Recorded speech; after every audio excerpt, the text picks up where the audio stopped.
Hey there guys, welcome back to ARTFX Studios bass design number 6 already. In the last bass design video I showed you how to create some interesting movement using stereo widening effects such as chorus, phases and flangers. And today I want to go into some of the different effects that I'm going to use. And these are some effects that a lot of people don't really fully understand. And I think that's why I want to talk about it today. So we now have a bass already that sounds like this.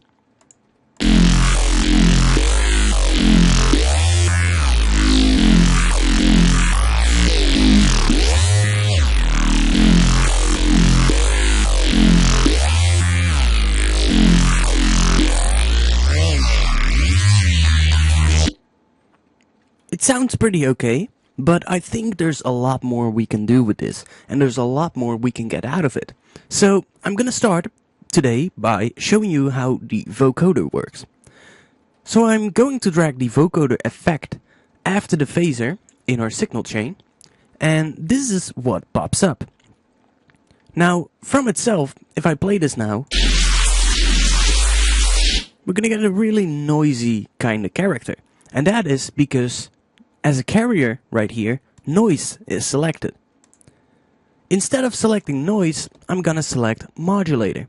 So on the modulator setting, what basically happens is the vocoder takes the signal that's right in front of the vocoder, so the unvocoded signal, and it's gonna be using that as the modulator to modulate the vocoder itself with. So basically you're just using the same track, the same sound as we've already got, and we're using that same instance of that sound to vocode the signal.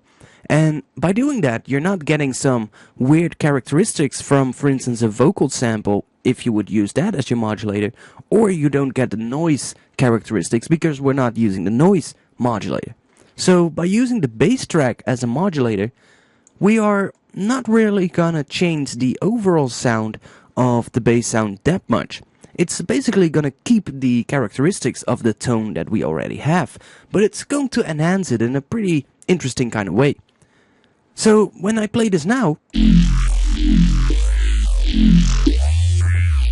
can hear we still get that same kind of character, but we did lose a lot of punch and a lot of power. So what I need to do, and this is really interesting, is in the vocoder, we can do a couple of things. For instance, I can click this enhance button, and that does this.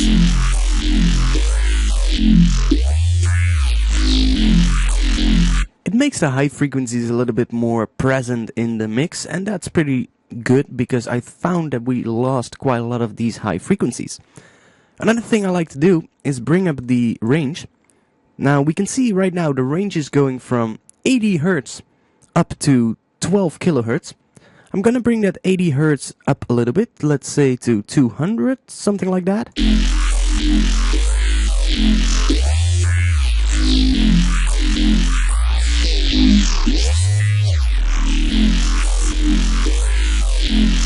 Okay, and what I now like to do is I'm gonna reduce the amount of bands to 4 or 8, something like that. On bass sounds I like to use 4 and 8 because on higher settings, you know, you're really getting that vocoder kind of sound, and I don't really want that, you know. On the highest setting, you're getting this.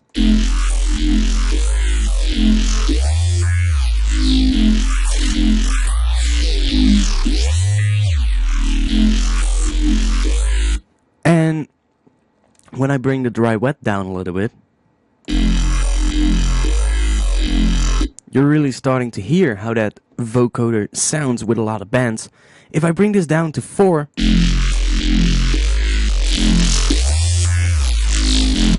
it suddenly sounds a lot more bass-like, you know? We need to keep that power, so we don't really need a lot of bands. I think with enhance on, it's better, just because we get a lot more high frequencies. Now I do think this starts to become a little bit too high in frequencies, but we're gonna solve that. Now I can play around with the depth and the formant knobs, and that is really gonna make a significant difference to the bass sound. Listen.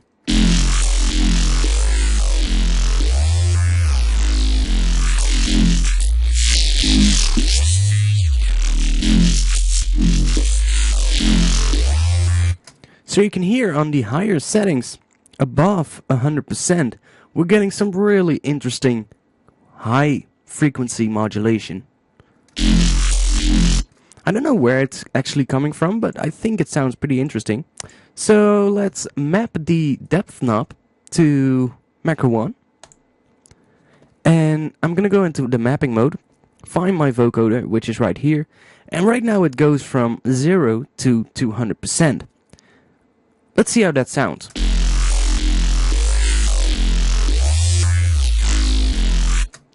So what I'm gonna do is I'm gonna bring this up to 100%.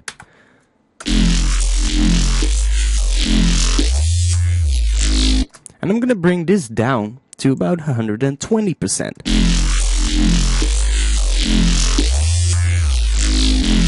So we're just getting a little bit of it, and it might even be cool to check out with a little bit lower settings too.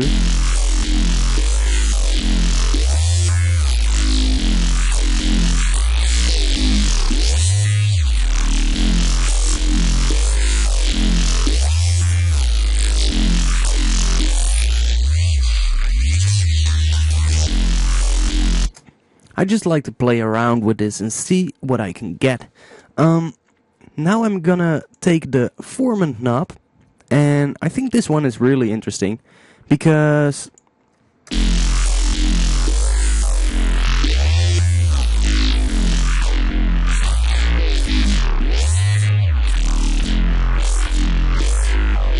with that formant knob you can really, well, create interesting stuff. Let's see, I'm gonna connect this one to macro number 2 instead of macro number 1. And that means I now have a separate knob to control the formant of the sound. And that way I can control the amount of low frequencies and high frequencies. And that's really interesting because I don't want that formant to follow the exact same automation path. You know, I want this to be automatable throughout the entire track. Another cool thing I can do is I can map the bandwidth to, let's see, let's do that to the same knob, also to the formant shift. So at the lowest position, we're getting something that sounds like this. And at the highest position, we get that. So let's go into the mapping mode. And for the vocoder filter bandwidth, I'm going to set the maximum amount to 100%. And the bottom amount, let's set this to about 35. Let's see how it sounds on the lowest setting. And I'm going to invert the range of the formant shift.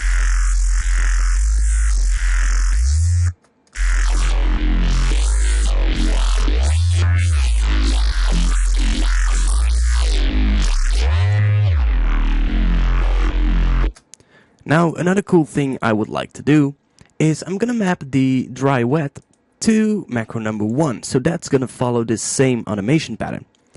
What is gonna happen is at the bottom here, we don't get any of the vocoded signal, while towards this part, we get more of the vocoded signal. So let's set the range, the maximum value to 70%, something like that.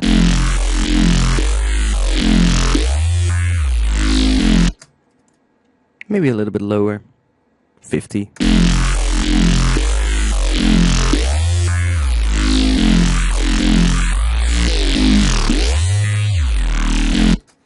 So let me bring up the automation lanes. So I have this automation lane, and I want to, well, add a little bit more different kind of stuff. So at this particular pitch bend, I'm gonna create a shift in the formant, and by doing that it's gonna change the sound and tonality of this particular, well, pitch bend. Listen. Maybe I need to put it a little bit further down, see what happens. I don't know if you hear that, but it's definitely changing some stuff in this. I'm gonna do another one right here. Let's drop it all the way down. Line that up with the other automation. And let's drop it back down. Drop it back up, sorry. Yeah, and let's just click this little plus button so we get that automation lane down below here, which will make us be able to duplicate this by clicking Ctrl D, like that. So now I have the same thing going on for this automation lane. I'm going to change the last one a little bit. I want some form and shifting to appear right around this area, like that. Let's just play around with the slopes a little bit. So you hear how that last part really changes with the form and shift on it. It's really weird, I don't know.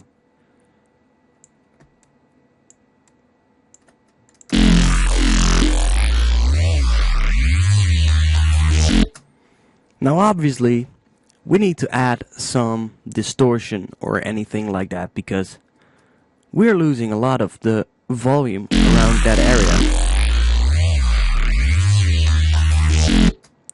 And that is mostly because of the vocoder and the phasers and chorus effects. So I need to be sure to distort this afterwards, but we are going to be adding some more distortion later on in this video series. I think that's enough for the vocoder. Let's close it down, go out of mapping mode. And there's another really cool effect I want to talk about, and that is the resonator. So I'm going to drag the resonator after the vocoder.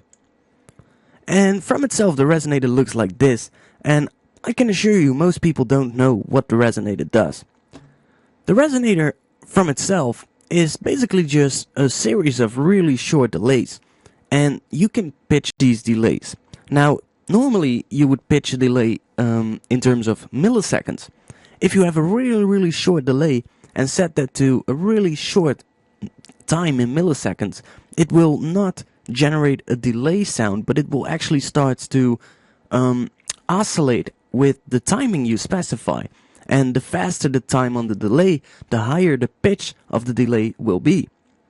So this is basically the same thing, but the only difference is that you're not pitching it to a particular amount of hertz, but you're pitching it to a particular note, which makes things a lot easier. So the first one, you can see, has the label note above it, and what you need to do is, in this bass line, we can see that the bottom note is an F.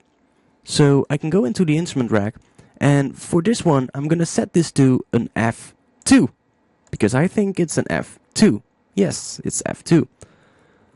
So now with that selected, all of the other resonator knobs are basically just knobs which you can use to create harmonies on top of that particular note we've already got. So right now it will most likely sound pretty much the same as what we had before. Oh, actually it didn't. Let's play around with the decay a little bit.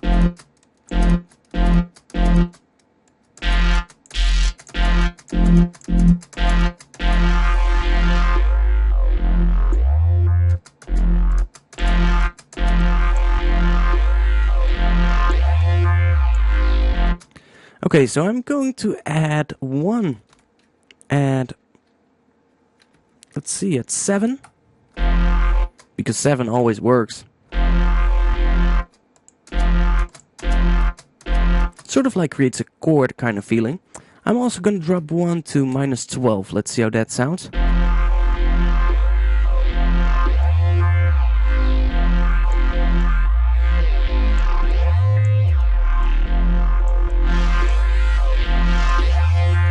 Okay, that creates a really interesting thing. And let's create one at 12, and the other one also is at 12.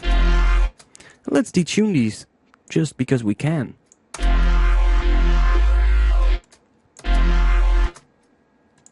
Let's try them at -12.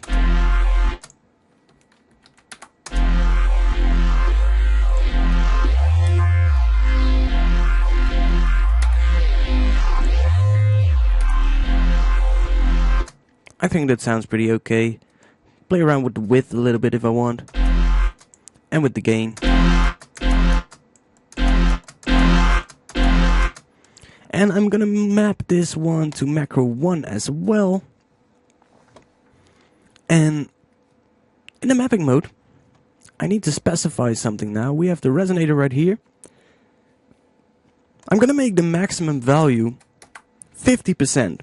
I mean, this might even be too much. Let's listen to this.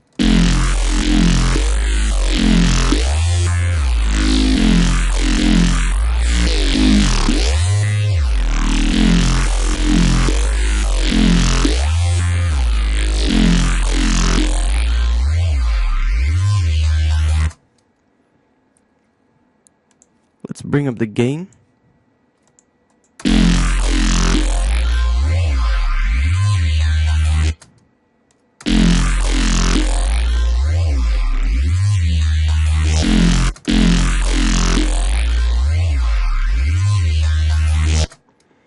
I want this to be even less. Let's bring it down to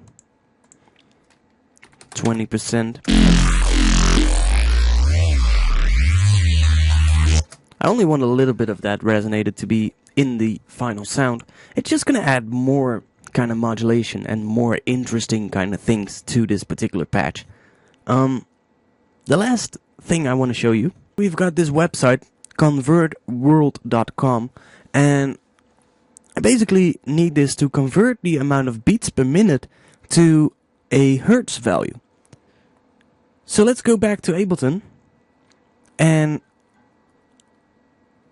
you can see I have a BPM of 110 beats per minute. So I go back to that website, and right here I'm gonna insert 110 beats per minute. I want it to be 2 decimals, that's about right. So we can see that 110 beats per minute is equal to a hertz value of 1.83 hertz. So what that means is that, for instance, we've got a sine wave, and we want that sine wave to make 1 cycle for each beat in a 110 BPM track. So in 1 full minute, that sine wave will make 110 cycles. So to get that, we would have to pitch the sine wave to a hertz value of 1.83 hertz. And by that way, every single cycle will be exactly as long as 1 beat. So now we know that. I'm gonna write down 1.83, and I can go back into Ableton. Let's set this to full screen mode again, and now I'm gonna go into the next effect, and this is the frequency shifter. So let's bring that up, close down the resonator, and I'm gonna take a look at the frequency shifter itself. The frequency shifter has 2 particular modes. The first one is the shift mode, which is basically just gonna shift the entire sound of the frequency, which is pretty interesting. Can create some really interesting effects. For instance, I can shift this upwards to get that kind of thing. I can shift it downwards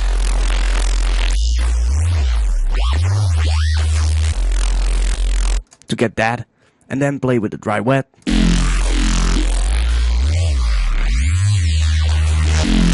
to get some more movement in it. And this might be what you want, but I don't want this right now. What I'm gonna use the frequency shifter for is the ring modulation option. It has an option built in to apply ring modulation to your sound. And ring modulation can be used in 2 separate ways. It can be used to change the tonality of your sound, which it will do at this particular setting right now. Listen.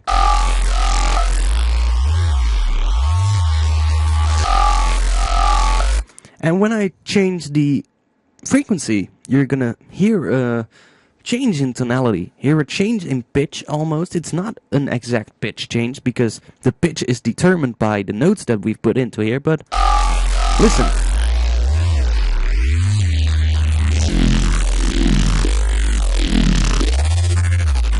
And now when I start getting into the really low amounts, you can really hear that weird kind of thing going on. So if I input here 1.83, which is the value we found out by using the website, and press enter, What's now going to happen is that modulation that you just heard is going to be perfectly in sync with the tempo of our track. Listen.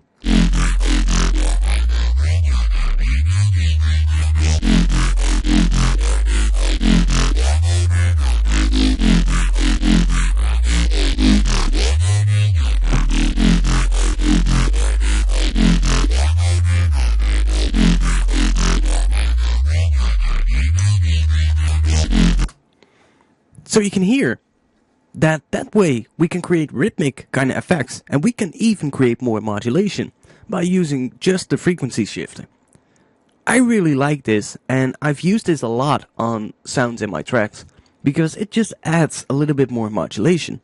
Now, when we need to double this up, it's really simple. You just take 2 times this amount and it will have the exact double speed of what it has right now. If I set this to 3.66, which is the double amount of 1.83, we get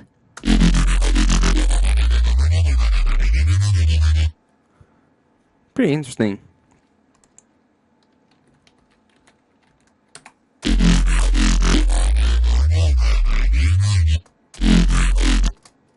I'm going to add the mix to macro number 1 because I only want that motion to come in when this automation is going up. So right now, let's see how it sounds.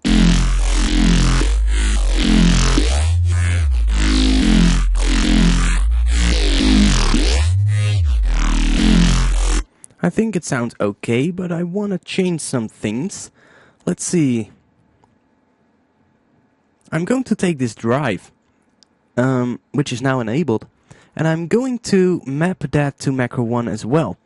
So what's going to happen is when this line is going up, we get more drive on the frequency shifter signal.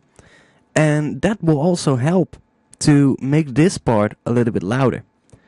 I do need to go into the mapping mode because from itself the drive is going from 0 dB to 24 dB, which is an awful lot. You know, I don't need 24 dB. Let's put this at 10 or maybe 6 dB. See how that sounds. Yeah, let's play this.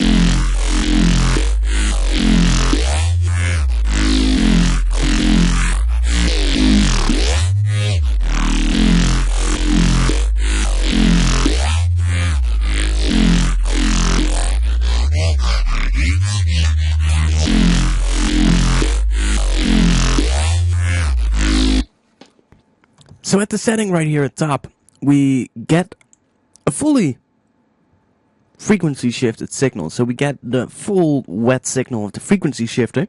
Let's bring that down a little bit.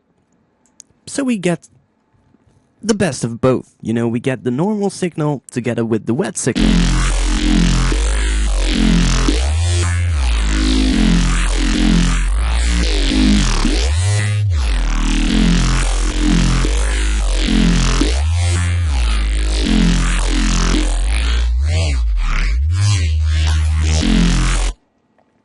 And maybe that's even too much, you know. Let's bring it down further. Bring the drive up even further.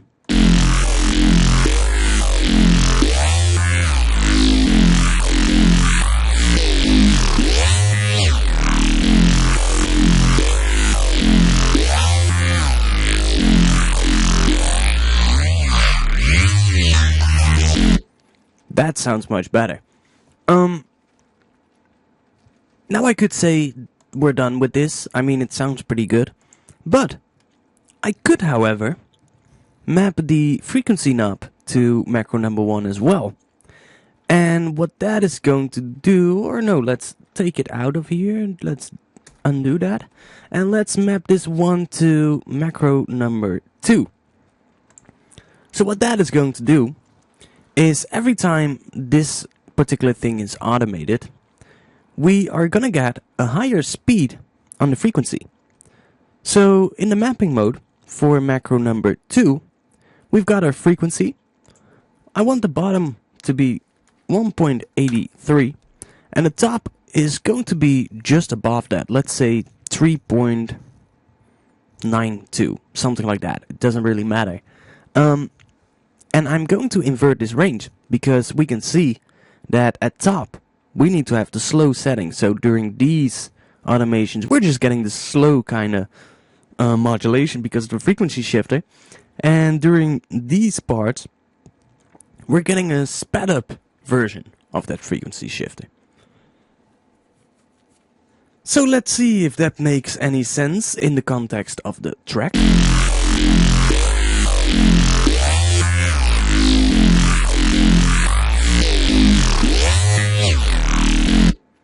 Okay, let's try it with a little bit higher settings. Let's see what it does.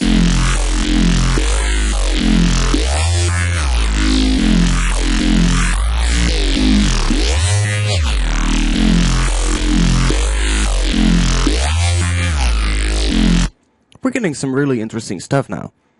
I do want to see how that last part sounds. Okay, that's quite interesting. Maybe make it even faster.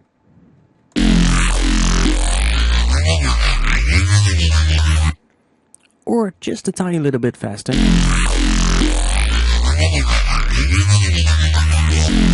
Because I really want to get that movement in there, and I definitely am getting more movement now. So, that's it for today's video. We talked about how to add vocoders, resonators and frequency shifters to make our sound a lot more interesting. Just as with the last video I did, I can now, just play around with the positions of the effects in the chain. For instance, I can take the vocoder and drop it before the saturator.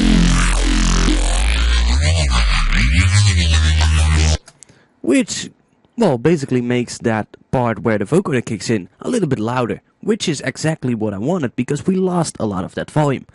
I can take the frequency shifter and put it before the flanger.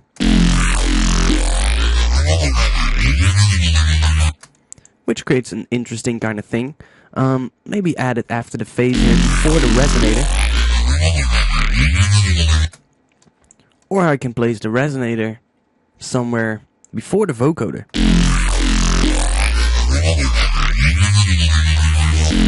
Yeah, so that's it for today. Next week, I'm gonna go and add some more filters to this. We're really gonna add filtering, and I'm gonna add distortion next week. Next week is probably gonna be a quite long video because I am gonna do a lot of stuff. I've got some new filter plugins that I want to show you, and I've got some interesting distortion tricks that I'm definitely gonna share with you guys. So yeah, I hope you like this video. If you want to see more of these videos, then please subscribe to my channel for about 4 to 5 videos a week about music production within Ableton Live. And if you have any requests for particular sounds that you want me to talk about, then post them in a comment below and I'll try to do a video about it. I can't do videos about everything because a lot of people request stuff that I just simply don't know how to do. I don't know how to recreate a sound perfectly. I might know how to get pretty close, but sometimes I don't really feel like doing a tutorial about it is the best thing to do. But if you have a request for a particular kind of sound or a particular technique that you want to know a little bit more about, or you actually want to know my vision or my opinion about a plugin and how I use it, then please post it in the comment below and I'll try to do a video about it. Other than that, all the patches in my videos, so also this one, not now, but after the full bass design, Neuro bass design kind of videos, this is going to be uploaded on my website, and on there you can actually download both Ableton Live presets, audio effect racks, and presets for both Ableton devices and for devices such like Native Instruments Massive and a lot more plugins that I've got. I'm doing a lot of presets now, and I'm going to be uploading some more, preset packs soon that are going to be sold in the web store. So the web store is at the moment is still in production. You can see it, I can see it though, but there's going to be some preset packs in there. And these preset packs are not talked about in my tutorial videos. It's basically sounds that I stumbled upon when doing sound design sessions. and a lot of these sounds actually made their way into some of my newer tracks, and I think I'm gonna just put that up as a pack for download for everyone who wants it, and it's definitely gonna be interesting. Yeah, if you want to see more of these videos, then don't forget to subscribe, like, and share this with your friends so you can really help me out and make even better videos. If you want to see more, tomorrow is going to be a new Tutorial Tuesday, so I hope to see you back tomorrow on this channel. And other than that, just have a great day. See ya. Peace.